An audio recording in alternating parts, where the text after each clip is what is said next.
एक और वीडियो में आप सभी का स्वागत है बच्चों। आज हम लोग क्लास 10th के फिजिक्स का चैप्टर 1 का पार्ट 2 देखेंगे, ठीक है ना। यानी प्रकाश का परावर्तन का पार्ट 2 देखेंगे। अगर आपने अभी तक पार्ट 1 नहीं देखा है तो आप जाके देख सकते हो, आपको लिंक डिस्क्रिप्शन में मिल जाएगा क्लास 10th फिजिक्स के नाम से प्ले लिस्ट में, ठीक है ना। तो चलिए अब हम लोग पार्ट 2 को शुरू करते हैं। इससे पहले बच्चों, अगर आपने अभी तक हमारे चैनल को सब्सक्राइब नहीं किया है तो सब्सक्राइब करके बेल नोटिफिकेशन को प्रेस कर दे। देखिए बच्चों, हमने पिछले वीडियो में आपको बताया था पार्ट 1 में कि नेक्स्ट वीडियो में हम आपको पारदर्शी पदार्थ से शुरू करेंगे, यानी पारदर्शी पदार्थ का। तो देखिए, पारदर्शी पदार्थ का जो इंग्लिश होता है ट्रांसपेरेंट, ठीक है ना। पारदर्शी पदार्थ का इंग्लिश क्या होता है? ट्रांसपेरेंट। तो देखिए, पारदर्शी पदार्थ क्या होते हैं? वे पदार्थ जिनसे होकर प्रकाश आसानी से पार कर जाता हो। यानी मान लीजिए कोई पदार्थ हो, अगर उसमें हम लोग टॉर्च मारते हैं तो अगर एक तरफ से दूसरे तरफ प्रकाश पार हो गया तो वो होता है पारदर्शी पदार्थ। जैसे कि आप देख सकते हो, कांच शीशा में हो जाता है ना, पानी और हवा, ठीक है ना। कांच, पानी और हवा, यानी इसके पारदर्शी पदार्थ के आर पार हम देख भी सकते हैं, ठीक है ना। पारदर्शी पदार्थ के आर पार हम देख भी सकते हैं, जैसे कि आप पानी के पार भी देख सकते हो, हवा के पार भी देख सकते हो और कांच के पार भी देख सकते हो। और उसके बाद हम लोग देखेंगे पारभासी पदार्थ। तो पारभासी पदार्थ क्या होता है? देखिए, वे पदार्थ जिनसे होकर प्रकाश की किरणें आंशिक रूप से यानी पार करती है। इसमें पार होता है लेकिन पूरा नहीं होता है, थोड़ा होता है, आधा होता है, ठीक है ना। जैसे कि कांच को अगर आप घिस दीजिएगा ना तो पूरा नहीं देख सकते आप, उसके आर पर थोड़ा बहुत दिखेगा। आप कागज़ में तेल लगा दीजिए तो आप दूसरे पार देख सकते हैं। बैलून वाला रबर या आँख का पलक, आप देख सकते हो कि आँख के पलक के पार भी थोड़ा बहुत धूप आ जाता है। आप देखिए, धूप में जाइए, अपने आँख को बंद करिए, फिर भी आपको पता चल जाएगा कि धूप है या धूप नहीं है। या आप रात में कभी सोए रहते हो तो अगर आप बल्ब जलता है तो अगर आप आँख बंद किए हुए हो फिर भी पता चल जाता है। यानी हमारा आँख का पलक जो होता है वो पारभासी होता है, यानी उससे होकर आंशिक रूप से थोड़ा मात्रा में, कुछ मात्रा में प्रकाश पार कर पाता है। और अपारदर्शी यानी ओपेक्यू, वे पदार्थ जिनसे होकर प्रकाश पार ही नहीं कर पाता उन्हें पारदर्शी नहीं अपारदर्शी पदार्थ कहते हैं। जैसे कि लकड़ी, लोहा, पत्थर, शरीर आदि। यानी पारदर्शी का मतलब क्या हुआ? जिससे प्रकाश पार कर जाए। पारभासी का मतलब जिससे प्रकाश थोड़ा मात्रा में पार कर पाए। और अपारदर्शी का मतलब जिनमें प्रकाश पार ही नहीं कर पाए, जैसे कि लकड़ी, लोहा, पत्थर, शरीर। इसमें देखिए, आपको ऑब्जेक्टिव का प्रश्न ज़्यादा पूछे जाने की संभावना, 1-2 ऑब्जेक्टिव पूछा जाता है। जैसे कि आपका ऑप्शन में दे देगा लकड़ी क्या है? पारदर्शी पदार्थ, पारभासी पदार्थ, अपारदर्शी पदार्थ, ठीक है ना। तो आप मारिएगा अपारदर्शी, जिसमें देखिए ये सब ज़्यादा पूछा जाता है। घिसा हुआ कांच, तेल लगा कागज़, आँख की पलक, ठीक है ना। तो अब आगे चलेंगे बच्चों, ये आपका टॉपिक तीनों समाप्त हो गया, पारदर्शी, अपारदर्शी और पारभासी। अब देखिए, ये सभी हमने अभी तक जो पढ़ा था प्रकाश का पढ़ा था। किसके बारे में पढ़ा था? प्रकाश के बारे में पढ़ा था। और अब हम लोग यहाँ से शुरू होगा परावर्तन। यहाँ से अब क्या शुरू होगा? परावर्तन। हमने शुरुआत में आपको बताया था कि इस पूरे चैप्टर में आपको 2 टॉपिक के रिलेटेड घूमना है, प्रकाश और परावर्तन। प्रकाश थोड़ा सा आपको पढ़ने को मिलेगा और उसके बाद प्रकाश का परावर्तन से हम लोग पढ़ेंगे पूरा चैप्टर, ठीक है ना। तो देखिए, प्रकाश का परावर्तन क्या है? देखिए, आप पहले एक चीज़ देखिए, ये मान लीजिए कुछ हमारा पदार्थ है, ये प्रकाश आया, टकराया, वापस आ गया, आया, टकराया, वापस आ गया उधर ही। तो इसी को बोलते हैं प्रकाश का परावर्तन। यानी देखिए, प्रकाश के किसी वस्तु से टकराकर वापस लौटने को प्रकाश का परावर्तन कहते हैं। प्रकाश का परावर्तन कहते हैं। अब देखिए, अभी हमने आपको एक फिगर बना के दिखाया था ना, तो उसको बोलते हैं किरण आरेख। यानी प्रकाश की किरण को जो रास्ता दिखाता है, बांधा चित्र होता है, जैसे कि अभी हमने ये बनाया था ना, तो ये जो चित्र होता है इसको बोलते हैं किरण आरेख। यानी प्रकाश की किरणों का, ठीक है ना, प्रकाश की किरणों का पथ दिखाने वाले चित्रों को किरण आरेख कहते हैं। अब देखिए, प्रकाश का परावर्तन का नियम, जो कि आपका VVI ने MVVI क्वेश्चन है, बहुत बार पूछा गया है। 2 नंबर में बहुत बार, इतना बार पूछा गया है जिसका कि गिनती नहीं है, ठीक है ना। तो प्रकाश का परावर्तन का नियम, इसको देखिए, आप अच्छे से देखिएगा और इस नियम को समाप्त करके हम आज के इस पार्ट 2 को भी समाप्त कर देंगे। तो देखिए, प्रकाश के परावर्तन का नियम क्या है? देखिए, प्रकाश की किरण जिस नियम का पालन करते हुए उस सतह से परावर्तित होती है उन्हें प्रकाश का परावर्तन का नियम कहते है, यानी जिस नियम का पालन करते हुए प्रकाश की किरण परावर्तित होती है उसे परावर्तन का नियम कहते हैं। देखिए आपका ये ज़्यादा इम्पोर्टेंट नहीं है, इसका जो 2 नियम है ना वो अधिक इम्पोर्टेंट है, ठीक है ना।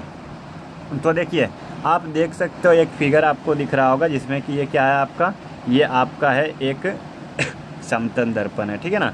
ये क्या है, समतल दर्पण। तो समतल दर्पण है जिसमें कि आप देख सकते हो ऊपर में एक, देखिए सबसे पहले समतल दर्पण में एक आपतित किरण आया, ठीक है ना, एक किरण आया, तो जो किरण आया उसको बोलते हैं आपतित किरण। इस पे पड़ा तो वापस लौट गया तो इसको बोलते हैं परावर्तित किरण, ठीक है ना। जो आया आपतित किरण, जो वापस लौट गया परावर्तित किरण। अब देखिए जिस बिंदु पे आया उसको बोलते हैं आपतन बिंदु, जिस बिंदु पे आया उसको क्या बोलते हैं, आपतन बिंदु। और उसके बाद देखिए उस बिंदु पर अगर हम एक लंब खींच देंगे, एक 90 डिग्री का कोण बना देंगे, 90 डिग्री का एक लंब खींचेंगे तो इसको बोलते हैं अभिलंब। इसको क्या बोलते हैं, अभिलंब, जिसे कि इंग्लिश में नॉर्मल बोला जाता है, इसीलिए एन से सूचित करते हैं।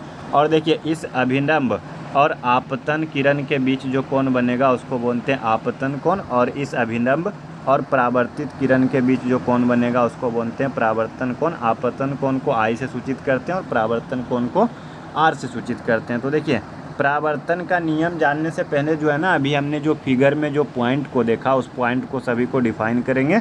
जैसे कि सबसे पहले था हमारा आपतित किरण। तो आपतित किरण क्या था, देखिए ये हमारा एक मान लीजिए दर्पण है, ये जो किरण आया, जो किरण आया इसी को बोलते हैं आपतित किरण, यानी किसी सतह पर पड़ने वाली किरण को आपतित किरण कहते हैं, ठीक है ना। किसी सतह पर पड़ने वाली किरण को क्या कहते हैं, आपतित किरण।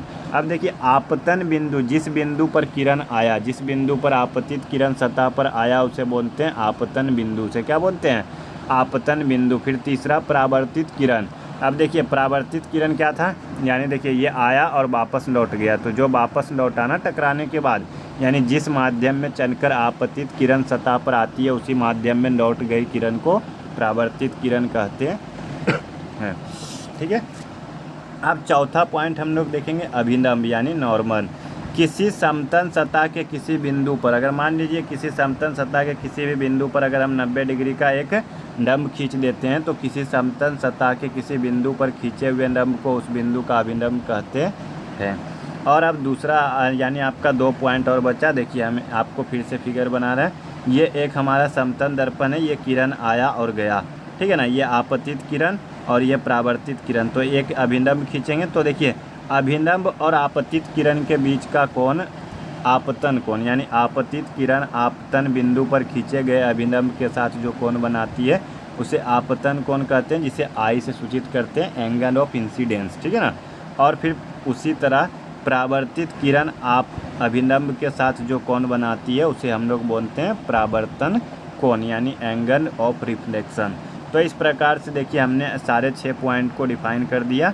अब सबसे अंतिम जो हमारा सबसे इम्पोर्टेंट पार्ट है प्रकाश के परावर्तन के नियम। तो एक बार आप फिगर को फिर से देखिए, आपको समझ में आ जाएगा, ठीक है ना। देखिए आपतित किरण, इधर आपतित किरण, परावर्तित किरण और ये हो गया आपका आपतन बिंदु और ये अभिलंब। तो देखिए पहला नियम क्या है, आपतित किरण, परावर्तित किरण और खींचा गया अभिलंब तीनों एक ही समतल में होते हैं। देखिए आपतित किरण, परावर्तित किरण और अभिलंब क्या तीनों एक ही समतल पे है ना।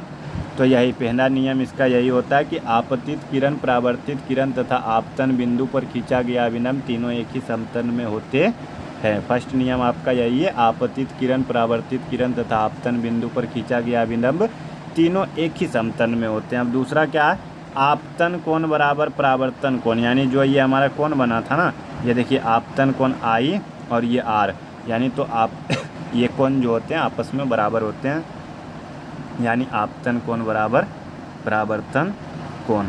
तो देखिए और आगे इस पॉइंट के साथ हम लोग समाप्त करेंगे, क्योंकि इस पॉइंट में आपका ये पेज समाप्त हो जाएगा, ठीक है ना। तो देखिए ये तो हो गया, यानी हमने परावर्तन के नियम पढ़ लिया। अब आगे चलेंगे। अगर मान लीजिए एक समतल दर्पण है, एक समतल दर्पण आप देख सकते हो यहाँ पे एक समतल दर्पण है, अगर इस पे कोई सीधा रेखा, मतलब कोई प्रकाश की किरण एकदम सीधा आए 90 डिग्री पर, तो वो उसी रेखा में वापस आ जाएगा, यानी वो जहाँ से आएगा ना वो वहाँ से वापस आ जाएगा, यानी जिस रास्ते से आएगा उसी रास्ते से वापस आ जाएगा। तो अगर इस प्रकार से होता है तो इसमें हमारा आई भी 0 हो जाएगा और आर भी 0 हो जाएगा, क्योंकि देखिए ये हमारा आपतित किरण भी यही है और अभिनव भी यही है, तो दोनों के बीच क्या डिफरेंस तो कुछ है नहीं, तो आई और आर भी 0, यानी एंगल ऑफ इंसिडेंस भी 0 और एंगल ऑफ रिफ्लेक्शन भी 0, यानी समतल दर्पण पर लंबवत पड़ने वाली प्रकाश की किरण परावर्तन के बाद उसी पथ पर वापस लौट जाती है। तो देखिए आज का जो हमारा ये पार्ट 2 था, इसमें हमने मुख्य रूप से क्या पढ़ा, पारदर्शी पदार्थ, अपारदर्शी और पारभासी, और उसके बाद प्रकाश के परावर्तन के नियम। आज का हमारा पार्ट 2 का मुख्य टॉपिक यही था, और इसमें आपका सबसे ज़्यादा इम्पोर्टेंट जो टॉपिक था ना, यानी आपका दोनों टॉपिक इम्पोर्टेंट ही है। आपका देखिए परावर्तन के नियम 2 नंबर में बहुत बार पूछा गया है, बहुत बार मतलब बहुत बार, और पारदर्शी, अपारदर्शी और पारभासी से आपका ऑब्जेक्टिव हर साल 1-2 पूछा ही जाता है। तो ये चैप्टर काफ़ी अधिक इम्पोर्टेंट है। तो पार्ट 1 और पार्ट 2 अपलोड हो चुका है, और देखिए हम आपको नोट्स में पढ़ा रहे हैं। आप देख सकते हो कि इस चैप्टर का जो है ना हमारे पास 42 नोट्स है, आप देख सकते हो, यहाँ पे भी आया था ना, आप देख सकते हो यहाँ पे जब इसको ऊपर करते हैं तो आपको यहाँ पे दिखेगा 42। देखिए जब ऊपर किए तो यहाँ पे दिख रहा है ना आपको 42, यानी 42 है, और अभी हम लोग 8 पेज में पहुँच चुके हैं। तो इस प्रकार से हमारा कितना जाएगा, 8×5 = 40, यानी लगभग आपका 9 से 10 पार्ट फर्स्ट चैप्टर का होगा, क्योंकि हम ज़्यादा बड़ा नहीं कर रहे हैं। अगर बड़ा करें तो हम क्या, यानी अगर चाहे तो 2-3 घंटे पढ़ा करके एक ही पार्ट में सारा वीडियो समाप्त कर दें, क्योंकि नोट्स बना हुआ है, लेकिन वैसा नहीं करेंगे बच्चों। आराम से पढ़िए, धीरे धीरे पढ़िए। सिलेबस थोड़ा सा पीछे है, हम आपको कंप्लीट करवा देंगे, ठीक है ना। थोड़ा सा फास्ट चलेंगे, उसमें क्या दिक्कत है, और 10th का सिलेबस को कंप्लीट करना कोई बड़ी बात नहीं है। हाँ, लेकिन आपको मेहनत करनी पड़ेगी, ठीक है ना। तो चलिए आज हमारा पार्ट 2 समाप्त होता है। पार्ट 3 में हम लोग क्या पढ़ेंगे, देखिए थोड़ा सा आपको हिंट देते हैं कि पार्ट 3 में अब हम लोग क्या पढ़ेंगे, प्रतिबिंब से स्टार्ट करेंगे, ठीक है ना। पार्ट 3 में हम लोग प्रतिबिंब से स्टार्ट करेंगे। देखिए हमने प्रकाश पढ़ लिया, प्रकाश के परावर्तन पढ़ लिया, अब हम लोग परावर्तन के बाद पढ़ेंगे परावर्तन के बाद बनने वाला प्रतिबिंब। तो चलिए बच्चों इस वीडियो को यहीं पर समाप्त करते हैं। आप बताइए वीडियो कैसी लगी, पसंद आई है तो एक लाइक करें, नहीं पसंद आई है तो कमेंट करके बताएं कि क्यों नहीं पसंद आई, और अगर कुछ समस्या हो तो आप कमेंट में हमसे पूछ सकते हो। और आपके जो भी फ्रेंड वगैरह हो आपके अलग बगल में क्लास 10th में, आप उन्हें इस चैनल के बारे में बता सकते हो। यहाँ पर आपको हर सब्जेक्ट का पढ़ाई कंप्लीट रूप से तैयारी करवाई जाएगी। ये हम नहीं बताएंगे, ये आप खुद ही देख लोगे। 1 महीना, 1.5 महीना, 2 महीना में आपको खुद ही समझ में आ जाएगा। छोड़िए 2 महीना तो बहुत चला गया है, आपको 2 से 3 दिन में समझ में आ जाएगा कि आपको कितना अधिक इसमें पढ़ाया जाएगा। चलिए बच्चों इस वीडियो को यहीं पर समाप्त करते हैं। जुड़ने के लिए बहुत बहुत धन्यवाद। जय हिंद।